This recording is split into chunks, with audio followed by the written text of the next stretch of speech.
Estão encantados com o jogador de Isabola. Vamos à conversa nesta revista de imprensa. Hoje é nosso convidado, Rui Nunes, presidente da Associação Portuguesa de Bioética. Professor, bom dia. Daqui a pouco vamos falar sobre o desafio recente que tem em mãos. Para já, olhando para os jornais, começamos por olhar para o setor da saúde. Normalmente a imprensa destaca este setor quase em dois polos opostos. Por um lado, os cérebros portugueses que fazem novas descobertas. Por outro, muitas vezes, a forma como o sistema na prática falha. Pelo meio, o que é que sobra? Sim, eu creio que é transversal a todos os jornais de hoje que o nosso sistema de saúde tem alguns problemas, mas por outro lado também se evidencia que eles são resolúveis. Ou seja, a notícia do Diário de Notícias de que os hospitais estão em ruptura mostram aquilo que já é crónico em Portugal e que é a falta de planeamento de estratégia e de organização. Convém recordar aos portugueses e também tranquilizá-los de que temos um bom sistema de saúde, que na generalidade dos indicadores de saúde está até acima da média europeia e, em alguns, por exemplo, a transplantação de órgãos, é dos melhores a nível internacional.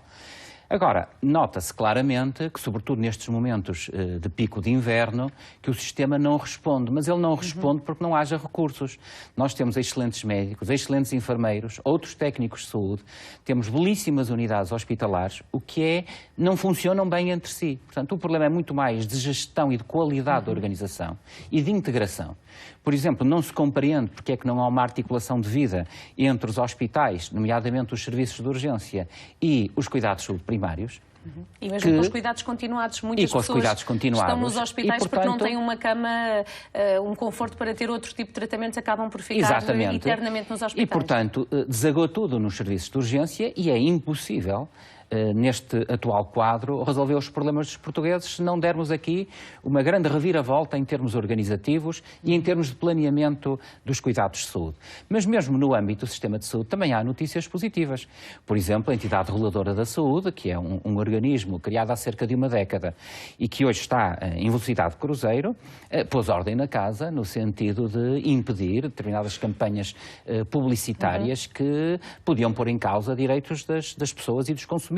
Portanto, nem tudo é mau, há algumas falhas, mas obviamente temos que fazer mais, reconhecendo aqui que muitas vezes não é a falta de recursos, nem humanos, nem materiais, mas o modo como todo o sistema é articulado.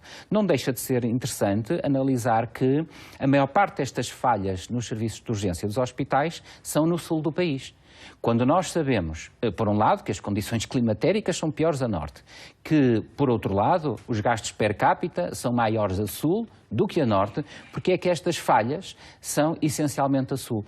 Ou seja, nota-se que há claramente aqui uma falha de gestão e aproveito esta ocasião para lançar os meus votos à nova equipa ministerial e ao Sr. Ministro da Saúde que rapidamente tentem resolver este problema, porque penso que têm todas as condições para o efetuar. Seguidamente, parece-me que... Quero olhar também para as presidenciais. Queria olhar para as presidenciais. Eu creio que os portugueses estão a assistir a esta campanha das presidenciais de um modo um pouco preocupado, porque, por um lado, nós não assistimos verdadeiramente à apresentação de projetos políticos consistentes com cabeça, tronco e membros. Por outro lado, estamos a assistir também a uma campanha que, em alguns casos, está a entrar pelo domínio do caráter das pessoas. Eu acho que isso nunca é possível, nunca é desejável e, portanto, eu também faria votos para que rapidamente os candidatos passassem a apresentar projetos específicos, concretos, nos limites constitucionais, para resolver os problemas dos portugueses. De salientar a notícia do Jornal de Notícias, e que é transversal a outros jornais, de que há pelo menos uma temática em que parece que os candidatos estão de acordo e que é que não irão dissolver a Assembleia da República quando e se forem eleitos. E eu creio que esse aspecto é de salientar, porque aquilo que o país neste momento precisa é de serenidade, é de bom senso e é de estabilidade. É evidente que tivemos uma fase conturbada com as eleições de 4 de outubro. A coligação PAF ganhou as eleições, mas acabou por perder o governo. E envolvidos estes meses, eu creio que hoje há uma certa paz social em Portugal e na sociedade portuguesa, e isso acaba por ser refletido também pelos candidatos que reconhecem isso mesmo e que provavelmente vamos ter um governo para durar alguns anos, e o que se espera é que o governo governe bem e que resolva os problemas dos portugueses. Quero também dar atenção à manchete hoje do Público, é um assunto que está destacado também noutros jornais.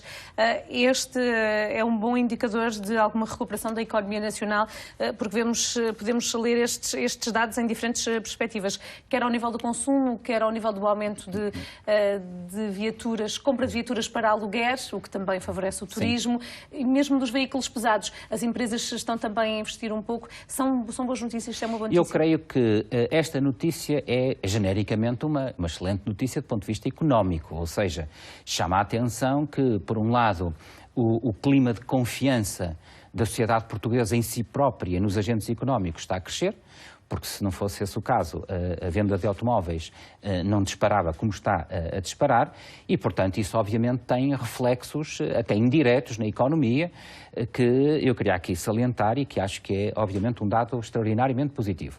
Mas, por outro lado, também aprecio esta notícia num outro prisma, ou seja, que efetivamente os portugueses também devem aprender com os seus erros no passado. E creio que nós temos esta responsabilidade coletiva. Portugal não se encontra no estado em que está, do ponto de vista económico, e, portanto, também do ponto de vista social, por obra do Divino Espírito Santo. Está essencialmente porque, sobretudo ao longo da última década, houve uma atitude de alguma irresponsabilidade, quer por parte do Estado, que se endividou, e daí a dívida pública que temos e o déficit que continuamos a ter, mas também do sistema bancário e financeiro, que não se importou de dar crédito a pessoas que não tinham manifestamente condições para o efeito, e, obviamente, em última análise, as famílias portuguesas.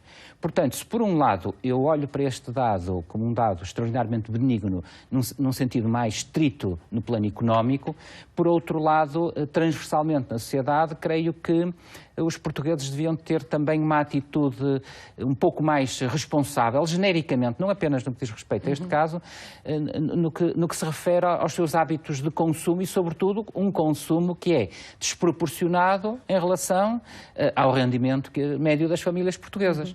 Eu recordava que as taxas de poupança dos portugueses neste momento são das mais baixas que Portugal já teve e das mais baixas da Europa.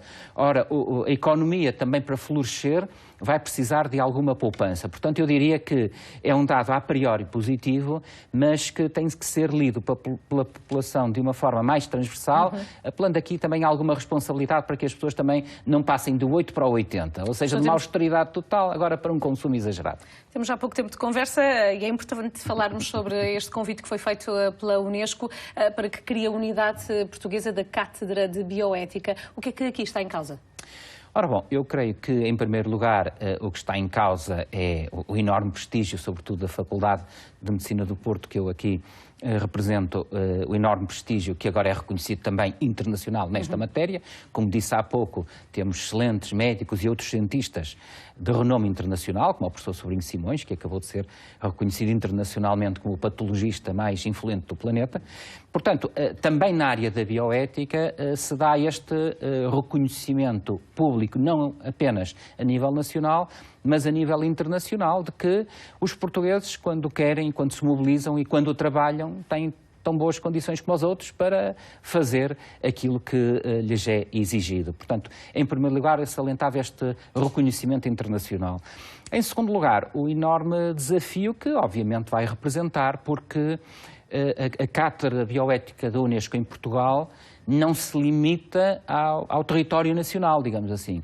É uma cátedra que tem uma visão lusófona da bioética, portanto, está para além do território nacional. Eu diria que é uma cátedra da lusofonia ou da Portugalidade. Porquê? porque a bioética, como outros domínios das ciências sociais e humanas e das suas ciências biológicas, portanto, neste cruzamento entre a ética e a vida, obviamente tem também posições de princípio que em Portugal e no espaço da lusofonia podem não ser exatamente iguais ao mundo anglo-saxónico. Por exemplo, foi recentemente legalizada na Bélgica a eutanásia em crianças. Provavelmente, para o nosso espírito lusófono, será difícil um dia seguir essa trajetória, mas importa que estas questões sejam abordadas com enorme rigor técnico e científico e, repito, o nosso voto e a nossa expectativa é que isto seja conduzido à escala da lusofonia, numa fase inicial muito neste eixo Portugal-Brasil. Temos também já em curso um Fórum Luso-Brasileiro de Bioética que, obviamente, depois vai dar expressão a este reconhecimento internacional. Professor Rui Nunes, muito obrigada por estar connosco. Um bom dia. Obrigado. Tempo agora para fazermos uma pausa neste jornal e também para nos despedirmos dos espectadores que nos acompanham através da RTP Internacional.